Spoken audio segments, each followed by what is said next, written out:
لا حول ولا قوة إلا بالله العلي العظيم. أعوذ بالله من الشيطان الرجيم. بسم الله الرحمن الرحيم. الحمد لله رب العالمين وصلى الله على الأنبياء والمرسلين لا سيما أبي القاسم محمد. اللهم صل على محمد وآل محمد وعلى أهل بيته الطيبين الطاهرين المعصومين المظلومين ولعنة الله على أعدائهم أجمعين. أما بعد. ناظرین السلام علیکم. ہمارے درس آشنائی و منابع حدیثی شیعہ میں آپ سب کا استقبال ہے. ہمارا کاروان تہذیب تک پچھلے جلسے میں اختتام پذیر ہوا تھا اور آج کی نئی بحث ہماری استفسار کے سلسلے میں ہے.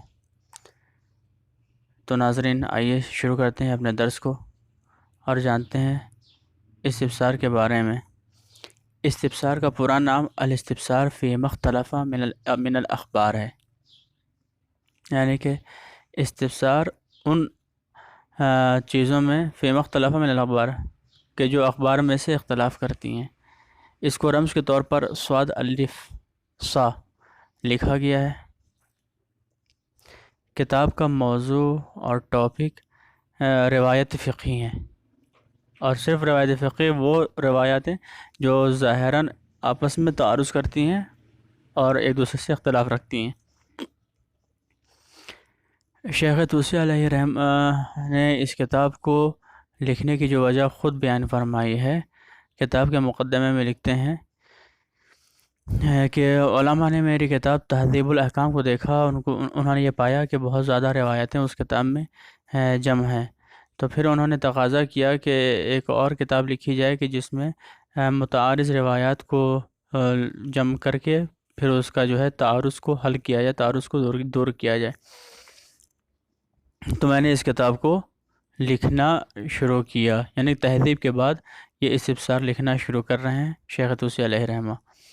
یہاں پہ وہی بات شیخ طوسی علیہ رحمہ کی کتاب سے، چونکہ عربی میں کتاب ہے، اس سے اس کو نوٹ ڈاؤن کیا گیا ہے. جو سب سے اہم بات ہے وہ آخر میں، وہاں یہاں پہ عربی میں وہ کہہ رہے ہیں کہ سألونی تجرید ذالک و صرف العنایت الی جمعہ و تلخیصہ. علماء نے مجھ سے تقاضا کیا کہ میں اس کو جداگانہ ایک کتاب لکھوں اور روایات کو جمع کروں، ان کی خلاصہ بندی کروں. وان ابتدئ فی کل باب بإیراد ما اعتمدہ من الفتوی والاحادیث فیہ، اور میں اس کے ہر ایک باب میں سب سے پہلے اس روایت کو ذکر کرتا ہوں کہ جس کے اوپر میں خود فتویٰ میں اعتماد کرتا ہوں. والاحادیث فیہ ثم اعقب بما یخالفہ من الاخبار، اور پھر اس کے بعد ان اخبار کو ذکر کرتا ہوں کہ جو اس خبر کے مخالف تھی، معارض تھی. اور پھر وَأُبَيِّنُ وَجْهَ الْجَمْعِ بَيْنَهَا عَلَى وَجْهٍ لَا أَسْقُطُ شَيْئًا مِنْهَا مَا أَمْكَنُ ذَلِكَ فِيهِ، اور میں اس طریقے سے وجہ جمع کو پیش کرتا ہوں کہ کوئی بھی چیز ساقط نہ ہو جتنا ہم سے ممکن ہو سکے.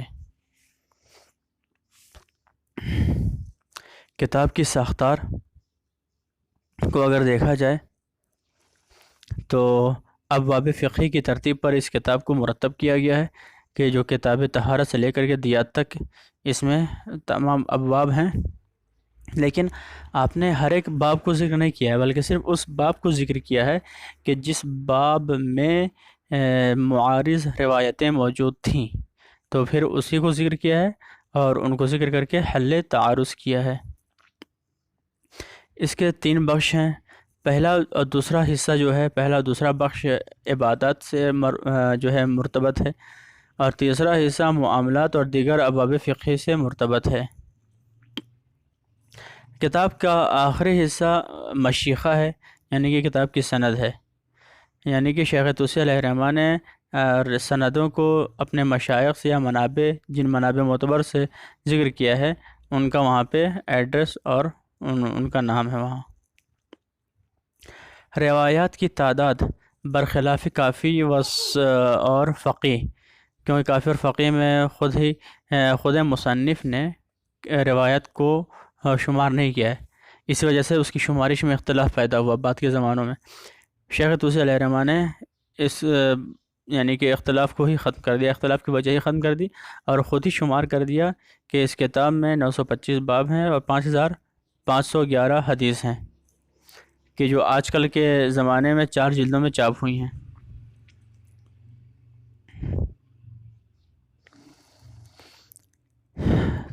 اب کچھ چیزیں ہیں کہ جو استفسار کو ممتاز کرتی ہیں دوسری کتابوں سے۔ سب سے پہلا امتیاز استفسار کا یہ ہے کہ اس میں روایات متعارضہ، روایات مختلفہ کو جمع کیا گیا ہے مستقلاً۔ تو اب یہاں پہ ہو سکتا ہے کوئی سوال کرے کہ تہذیب میں بھی تو روایت متعارضہ جمع کی گئی تھی اور یہ بھی جمع کی گئی ہے، تو پھر اس کا امتیاز یہ ممتاز کیسے ہو گئی؟ اس کا جواب یہ ہے کہ تہذیب مستقلاً نہیں ہے بلکہ غیر مستقل ہے، کیونکہ وہ المقنعہ کی شرح ہے، اور المقنعہ کی شرح کے باب میں طوسی علیہ الرحمہ نے وہاں پہ روایت مختلفہ کو جمع کیا ہے، اور یہاں یہ جو کتاب ہے استبصار وہ مستقلاً روایت متعارضہ کو جمع کر رہی ہے اور ان کا حل پیش کر رہی ہے۔ دوسرا امتیاز اس کتاب کا یہ ہے کہ اس کتاب میں مبانی ترجیح روایات کو پیش کیا گیا ہے، یعنی کہ اگر 2 متعارض روایتیں ہیں تو آپ نے کس روایت کو ترجیح دی دوسری روایت پر اور کیوں؟ یہ پورا ایک علم ہے جو ہمیں فقہ الحدیث شیعہ میں اس علم کو سکھایا جاتا ہے کہ کیا کیا امتیاز اور کیا کیا مرجحات ہیں کہ جو ایک روایت کو دوسری روایت متعارضہ پر ترجیح بخشتے ہیں۔ اس کو آپ نے مبانی ترجیح میں ذکر کیا ہے، یہ کتاب کا امتیاز ہے۔ اور خود تیسرا امتیاز یہ ہے کہ مصنف نے اس کی روایتوں کو خود شمار کیا ہے۔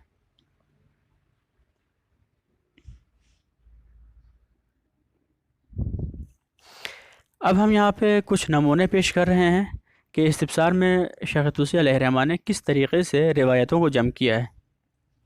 سب سے پہلے اگر ہم دیکھیں نماز میت میں سلام کرنے کے باب کو، استفسار کے اس باب کو اگر دیکھیں تو یہاں پہ شیخ طوسی علیہ الرحمہ نے 3 روایتیں نقل کی ہیں جو حکایت کرتی ہیں کہ نماز میت میں سلام نہیں ہے، سلام نہیں پڑھتے ہیں۔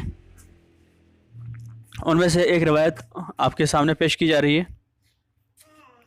محمد بن یعقوب عن عدت من اصحابنا عن سہل بن زیاد عن محمد بن سنان عن عبداللہ بن مسکان عن الحلبی قال قال ابو عبداللہ علیہ السلام لیس فی الصلاة علی المیت تسلیم، کہ نماز میت میں جو ہے سلام نہیں ہے، نماز میت میں سلام نہیں ہے اس روایت میں۔ تو ایسی مضمون کی 3 روایت آپ نے پیش کیا شروع میں، اور پھر ان 3 روایات کو پیش کرنے کے بعد سے آپ اس طریقے سے لکھتے ہیں کہ لیکن جو یہ روایت کی گئی ہے حسین بن سعید نے جو روایت کی ہے حسین سے، اور حسین نے زرعہ سے، اور زرعہ نے سماع سے، قال سماع کہتے ہیں کہ سألتہ عن الصلوات علی المیت، کہ میں نے ایک امام سے جو ہے نماز میت میں سلام کے سلسلے میں پوچھا، نماز میت کے سلسلے میں پوچھا، تو امام علیہ السلام نے فرمایا 5 تکبیرات، کہ اس میں 5 تکبیریں ہیں، فَإِذَا فَرَغْتَ مِنْهَا سَلَمْتَ عَنْ يَمِينِكَ، جب تم 5 تکبیروں سے فارغ ہو جاؤ تو اپنے دائیں پر جو ہے سلام پیش کرو۔ اب یہاں پہ یہ روایت کہہ رہی ہے کہ سلام بھی ہے 5 تکبیر کے بعد، اور اوپر والی 3 روایتیں جو آپ نے پیش کی تھیں وہ کہہ رہی تھیں سلام نہیں ہے۔ آپ نے کیا کیا؟ اب یہاں پہ غور کریں تو کتاب کا جو شیوا یہ ہے کہ ہر ایک باب میں شیخ طوسی علیہ الرحمہ جس کے روایت کے اوپر خود اعتماد کرتے ہیں، جو مشہور روایت تھی اس کو پہلے ذکر کرتے ہیں، یعنی کہ لیس فی الصلاۃ علی المیت تسلیم، جو پہلی 3 روایتیں اس مضمون کی تھیں وہ مشہور ہیں اصحاب کے درمیان۔ خود شیخ طوسی علیہ الرحمہ کا بھی یہی اختیار ہے، اسی کو قول کو اختیار کیا ہے۔ اب اس کے بعد جو اس سے ٹکرا رہی ہے وہ روایت کو پیش کیا آپ نے، اب جب اس کو بھی پیش کر چکے تو اب یہاں پہ کہہ رہے ہیں شیخ طوسی علیہ الرحمہ فرماتے ہیں کہ ان دونوں روایتوں میں جو جمع کیا جائے گا وہ جمع کرنے کی وجہ یہ ہے کہ ہم یہ دوسری والی جو روایت ہے اس کو نہیں لیں گے. کیوں؟ کیونکہ یہ جو دوسری والی روایت ہے وہ عامہ کے موافق ہے، اور جو روایت عامہ کے موافق ہو ائمہ نے فرمایا ہے کہ اس سے جو ہے گریز کیا جائے. تو اس طریقے سے ہمیں سمجھ میں آتا ہے کہ ہاں پہلی والی جو روایتیں ہیں وہی صحیح ہیں، اور پھر تعارض ختم ہو جاتا ہے.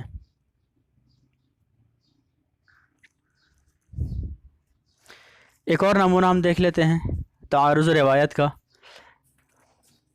پہلی روایت احمد بن محمد بن عیسیٰ سے روایت ہے. وہ کرتے ہیں محمد بن سلیمان سے، اور وہ حسین بن عمر سے، اور وہ کہتے ہیں کہ میں نے امام صادق علیہ السلام سے عرض کیا ان رجلا اوصى الیہ بشیء فی السبیل، کہ ایک شخص نے مجھے سبیل میں یعنی راستے میں یعنی راہ میں کسی چیز کی وصیت کی. سبیل سے مراد سبیل اللہ ہے، یعنی راہ خدا میں کسی چیز کی وصیت کی. فقال، امام علیہ السلام نے فرمایا اسرفوا فی الحج. تو امام نے فرمایا کہ جو اس نے وصیت کی تھی، جو پیسہ دیا تھا تم کو وصیت کے طور پر، جو بھی مال و زر دیا تھا، اسرفوا فی الحج، اس کو حج میں صرف کرو. قال، راوی کہتا ہے فقلت له، میں نے دوبارہ عرض کیا اوصى الیہ فی السبیل، مولا اس نے مجھے سبیل کی وصیت کی ہے، یعنی سبیل خدا کی، سبیل راہ خدا کی. امام نے فرمایا اسرفوا فی الحج. دوبارہ امام فرماتے ہیں کہ اس کو حج میں خرچ کرو.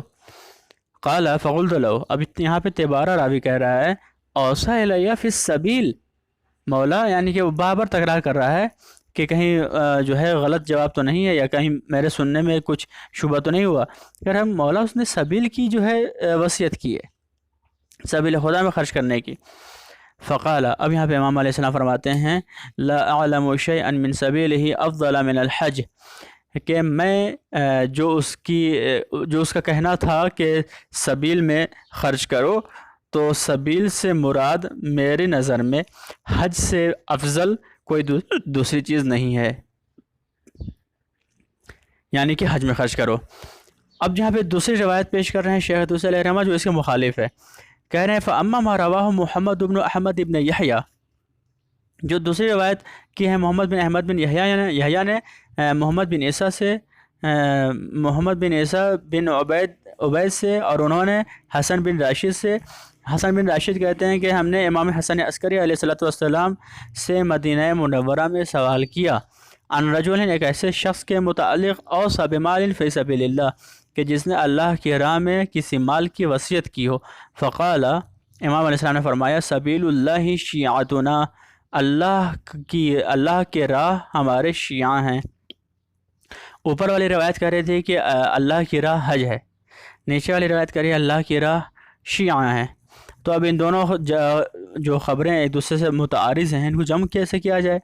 شیخ توسی علیہ رحمہ فرماتے ہیں فلا ينافي الخبر الاول لانه يمكن الجمع بينهما، کیونکہ کہہ رہے ہیں کہ پہلی والی خبر منافات نہیں رکھتی ہے، کیونکہ دونوں روایتوں کو جمع کرنا ممکن ہے. علامہ ذکرہ ابو جعفر محمد بن علی ابن الحسین ابن بابہ القمی، جیسا کہ ابو جعفر محمد بن علی بن حسین بن بابہ قمی نے ذکر کیا ہے رحمہ اللہ، اللہ ان پر رحم کرے. کیا انہوں نے ذکر کیا ہے؟ لأنہ قال، کیونکہ ابو جعفر فرماتے ہیں ینبغی ان یؤتی المال رجلا من الشیعۃ لیحج بہ، یہاں پہ ممکن ہے کہ مال ایک ایسے شیعہ فرد کو دے دیا جائے کہ جو جا کر کے اس مال کے ذریعے سے حج کرے. فیکون قد انصرف فی الوجہین جمیعا، تو ایسی صورت میں ہم نے مال کو دونوں جہتوں میں صرف کیا ہے، شیعہ کو بھی دیا، حج میں بھی دیا. وہذا وجہ قریب، اور یہ سب سے قریب وجہ ہے دونوں روایت متعارضہ کو جمع کرنے کی، یعنی کہ ہم دونوں روایت کے اوپر پھر عمل کر سکتے ہیں.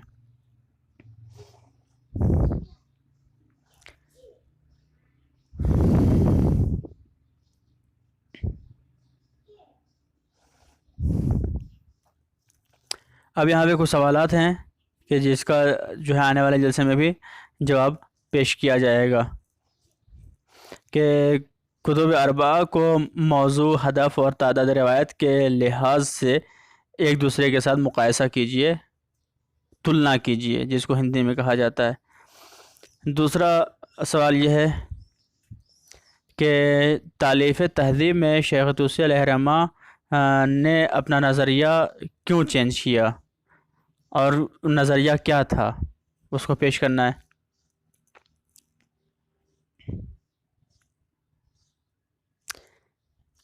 تیسرا سوال یہ ہے کہ تہذیب اور استفسار کا دوسری کتب اربعہ کے مقابل میں کیا چیزیں جو ہے امتیاز اور اس کی خاصیتیں ہیں۔ چوتھا سوال یہ ہے کہ تہذیبین کی مشترک خصوصیتیں کیا کیا ہیں۔ پانچواں سوال یہ ہے کہ تہذیبین میں سند پیش کرنے کی جو طریقہ ہے، جو تھیوری اور جو روش ہے، اس کو کافی اور فقیہ کے ساتھ مقایسہ کیجیے اور تلنا کیجیے۔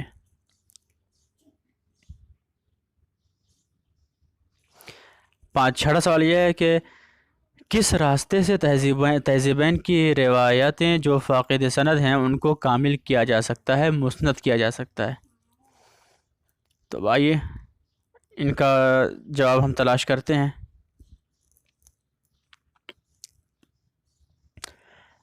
اگر ہم تہذیبین کی مشترک خصوصیات کو دیکھیں تو شیخ طوسی علیہ الرحمہ کی پہنچ میں اصول اربعہ میں اور تالیفات اصحاب میں سے اکثر و بیشتر کی طرف آپ کی پہنچ تھی، کہ اس زمانے کے کتاب خانوں میں، لائبریریوں میں، بڑی بڑی لائبریریوں میں موجود تھیں، جیسے کہ کتاب خانہ سید مرتضیٰ میں موجود تھیں، یا کتاب خانہ شاپور بن اردشیر جو کہ بغداد میں تھا اس میں موجود تھیں۔ شیخ طوسی علیہ الرحمہ نے اپنی تہذیبین میں ان روایتوں کو ذکر کر کے، درج کر کے، ان کو بھی تلف ہونے سے بچا لیا۔ شیخ طوسی علیہ الرحمہ نے روایات متعارضہ کو جمع کرنے میں اپنی دقیق حدیثی، رجالی، فقہی، اصولی اور کلامی توانائی و قدرت کو دکھایا ہے، کیونکہ واقعاً احادیث کو جمع کرنا تمام ان علوم میں دقت کا طلبگار ہے۔ شیخ طوسی نے ہر ایک باب میں روایت معتبر اور مشہور کو ذکر کیا ہے، کہ جو اصحاب کے درمیان میں معتبر اور مشہور تھیں، اس کے بعد اس خبر کو ذکر کیا ہے کہ جو اس کے مخالف تھی اور اس کے منافی تھی، اور پھر دونوں کو جو ہے وجہ تعارض حل کرنے کا طریقہ پیش کیا ہے۔ اور چوتھی خصوصیت یہ ہے کہ تہذیبین میں اسناد پیش کرنے کا جو طریقہ ہے وہ ایک ہی ہے۔ شیخ طوسی علیہ الرحمہ نے ان دونوں کتابوں میں کبھی کبھی مرحوم کلینی کی طرح کتاب کافی کی طرح تمام سند کو ذکر کیا ہے، اور کبھی کبھی فقیہ کی طرح آغاز سند کو حذف کر دیا ہے، ڈیلیٹ کر دیا ہے، اور اس کو متصل کرنے کے لیے مشیخہ لکھی ہے اور فہرست سے استفادہ کیا ہے۔ لیکن تہذیبین کے شروع کے ابواب میں کامل سند ہمیں دیکھنے کو ملتی ہے۔ زیادہ تر کامل سند آپ نے ہر ایک باب کے شروع میں ذکر کیا ہے۔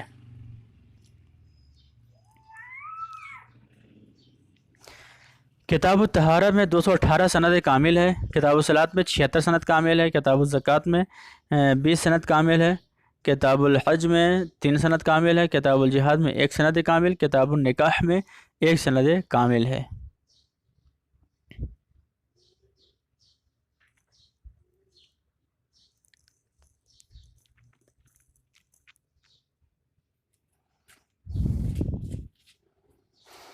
یہاں پہ کچھ نکات ہیں۔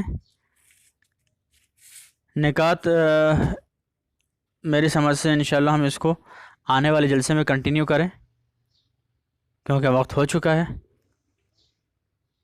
تو آخر دعوانا ان الحمد للہ رب العالمین۔